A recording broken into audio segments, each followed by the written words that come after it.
Il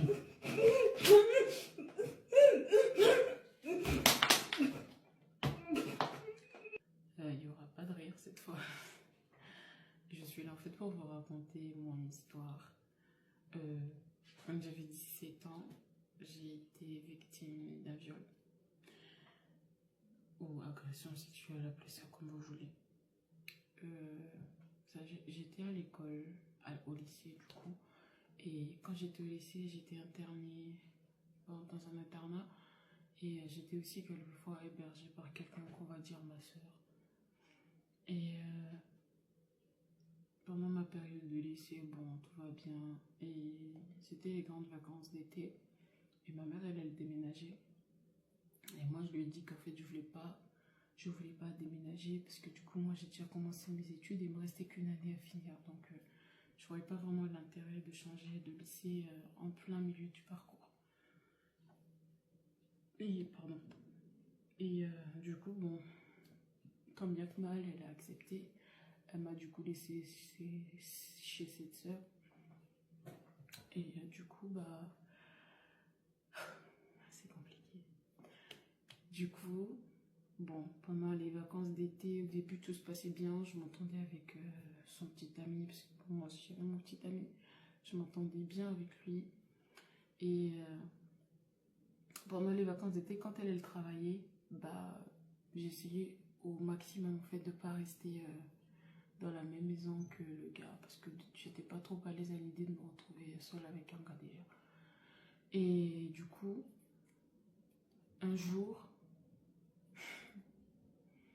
je suis allée chez ma mère, et d'ailleurs le gars il était bizarre, genre il m'envoyait des messages: oh Miss Gros cul, oh ramène tes fesses, tes gros seins, et tout et tout et tout. Et puis je lui ai dit un jour que oh moi je vais montrer les messages en fait à ma soeur. Et donc du coup, bah, suite à ça, je suis allée, quand je suis revenue des vacances chez ma maman, bah, le gars il était là, mais bon ça va, je n'avais pas tant changé que ça. Et un jour, ma soeur elle est partie au travail. Et ce jour-là, en fait, je m'étais endormie. J'ai dormi plus tard que les autres jours. Et je me suis réveillée dans les alentours de midi et 11h. Et le gars, en fait, il jouait à un jeu vidéo. Et moi aussi, je joue aux jeux vidéo. Donc, du coup, ça fait que... bah, du coup, je suis partie, je me suis assise au canapé. Mais genre, vous voyez l'extrémité, il y a deux extrémités de canapé. Et lui, il était à l'autre bout, moi, j'étais à l'autre bout. Et bref, il me dit, oh, la sœur, elle dit que il faudrait qu'on fasse à manger et qu'on fasse la vaisselle. Moi, il n'y avait pas de souci parce que bon, quand elle n'était pas à la maison, c'est moi qui prenais soin de sa maison, c'est moi qui m'occupais de son enfant et tout, et tout, et tout. Je m'occupais de faire le linge. Quand elle rentrait à la maison, il fallait qu'elle ait à manger. Et du coup, bah... Et du coup, bah, suite à ça, bah, je lui ai dit, ok, il n'y a pas de souci, et bah, tu fais un, moi je fais l'autre. Donc il a dit, ok, il va faire la vaisselle. Moi je suis pas contente, je lui ai dit, il n'y a pas de souci. Je lui ai dit, vas-y, faire la vaisselle, alors comme ça j'utilise la casserole qui est déjà là, pas qu'on salisse d'autres. Et là, il est parti et, genre, pendant qu'il était déjà dans le canapé, j'ai oublié ce détail, il avait essayé de m'embrasser. Et du coup, je l'ai repoussé, je lui ai dit, mais tu fais quoi là en fait? T'es avec ma soeur, moi j'ai une petite amie, donc arrête ça, c'est pas possible. Et genre, je pense qu'il a vu ça en amusement. Et il est parti faire la vaisselle. Et pendant qu'il faisait la vaisselle, on discutait. Et vous me direz que c'est ma plus grosse erreur. Et pendant ce temps, à un moment, il me dit, mais pourquoi tu fais la belle? Et il faut savoir qu'à cette époque-là, j'avais tellement de confiance en moi. Je lui ai dit, je fais la belle parce que je me trouve belle, tout simplement. Et je crois que c'était ma plus grosse erreur. Et il me l'a reposé encore une deuxième fois. Il m'a dit, pourquoi tu fais la belle? Je lui ai dit, je fais la belle parce que je me trouve belle. Et quand il a fini la vaisselle, moi j'étais couchée, j'étais sur le ventre. Et quand il a fini, il est venu et il s'est assis en fait sur mon bas du dos. Et il m'a dit, j'ai pas entendu ce que t'as dit. Dis-moi pourquoi tu fais la belle? lui ai dit, tu comprends pas quoi je fais la belle parce que je suis belle. Et c'est de là, en fait, que ça a commencé. Il a commencé à m'étrangler. Et au début, je pensais que vraiment, il rigolait.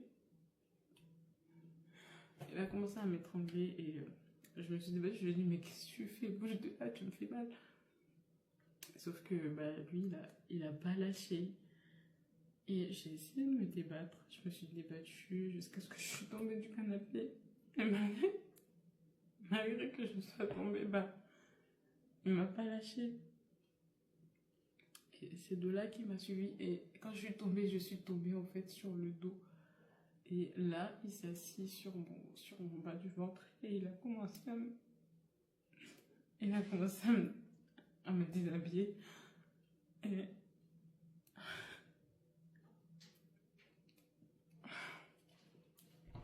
il a commencé à me déshabiller et tellement il m'a étranglée que j'ai commencé à perdre connaissance. Et je sais pas ce qui a fait qu'il m'a lâché. Et quand il a fini ce qu'il avait à faire, j'ai couru. Et c'est là, quand je suis sortie, j'avais juste faim sur les jambes. Et j'ai un peu vagabondé sur la ville. Et j'ai appelé une amie, je lui ai dit est-ce que je peux venir chez toi juste pour ce soir? Et elle m'a dit oui, mais qu'est-ce que t'as? Il est un peu tard là. Je lui ai dit juste parce que j'ai besoin d'être hébergée, mais rien que pour ce soir.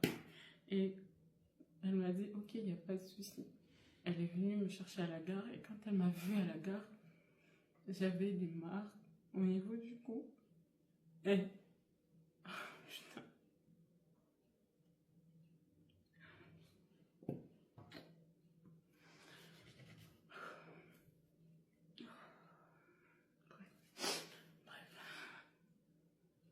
Ouais.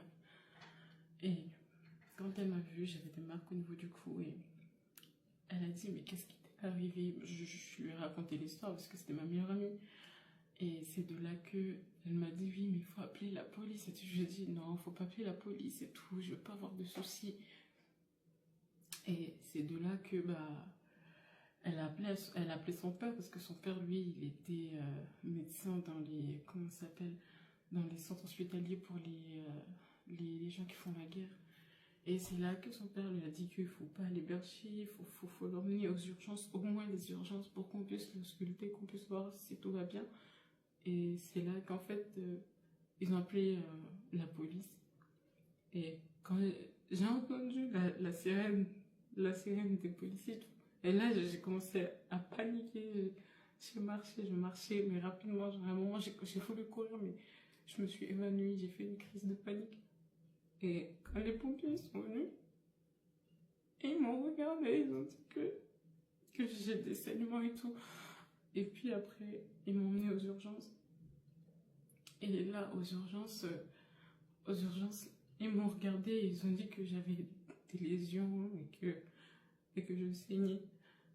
Donc, après ça, ils ont dit est-ce que j'avais un contact et tout et tout et tout. Et là, ils ont contacté ma demi-sœur, enfin ma sœur. Je pensais qu'elle allait venir pour me soutenir au moins. Mais elle a dit aux infirmiers que elle en avait rien à foutre de cette histoire, qu'elle voulait pas être impliquée à ça, elle veut dormir, qu'elle la laisser tranquille, elle veut rien savoir de tout ça. Et vous pouvez pas savoir comment j'ai été blessée par ça, parce que elle n'est jamais venue me voir une seule fois après ça.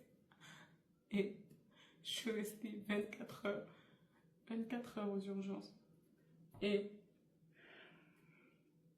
pendant les 24 heures, le lendemain des 24 heures, les policiers sont venus me chercher. Et c'est là qu'ils m'ont ramené pour l'OPJ, enfin, pour faire la déclaration et tout. Et une fois arrivé pour la déclaration, normalement, pour une confrontation, on est censé être averti qu'il va y avoir confrontation et tout. Mais moi, je n'ai pas été avertie. Quand je suis arrivée là-bas, c'est là que je vois le gars.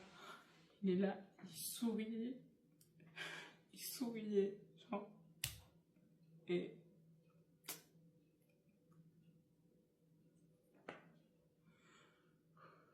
faut pas que je pleure. Je suis tellement fatiguée. Bref.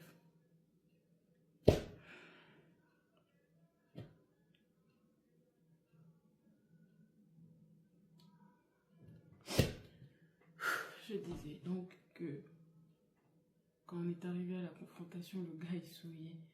Et pendant la déclaration, il a dit que oui, il l'avait fait et qu'il n'y avait pas de consentement. Et que je lui ai plusieurs fois dit non, d'arrêter. Et vous savez, malgré ça, il a été libéré tout de suite après moi. C'est-à-dire qu'on a fait la déclaration, malgré qu'il a admis et tout et tout. Il a été libéré après moi. Et le gars n'a jamais eu quoi que ce soit.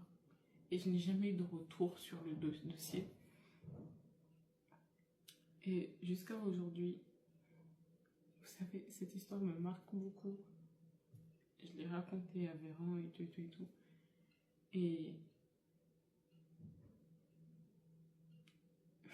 malgré ça, bah, ça va toujours pas. Je sais même pas ce que je pourrais dire pour me voiler la face, mais en tout cas, je suis là.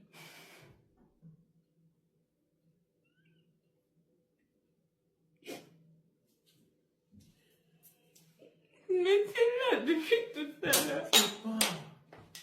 Quoi? Arrête, sérieux. Je t'ai fait dire de ne pas parler de ça cette nuit. Arrête, c'est bon. Arrête. T'es pas obligé d'entourner ça. On arrête ça, c'est pas bon. Tu fais du mal là. Frida. Arrête, bébé. Oh, bébé. Je t'avais dit de ne pas tourner. T'es trop têtu, toi. Arrête. Sois. C'est bon. C'est bon. Qu'est-ce qui est bon? Je sais pas. Lève-toi, allons-y, lève-toi. T'as fini, non? Que t'es fini, que t'es pas fini, après, tu peux faire une deuxième partie plus tard. Arrête de te laisser. Laisse-moi sa place, allons-y. Allons-y.